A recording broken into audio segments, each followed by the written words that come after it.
கொங்கு மண்டலம் தாவேக்காவின் சமீபத்திய உள்வீட்டு ஆய்வின்படி கொங்கு மண்டலத்தில் கட்சிக்கு நல்ல வரவேற்பு இருப்பதாக கூறப்படுகிறது.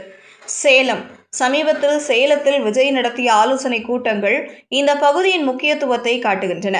திருப்பூர், ஈரோடு தொழிலாளர்கள் நிறைந்த இந்த பகுதிகளில் மாற்றம் வேண்டும் என்ற குரல் அதிகமாக இருப்பதால் விஜய் இங்கு அதிக நாட்கள் செலவிட வாய்ப்புள்ளது.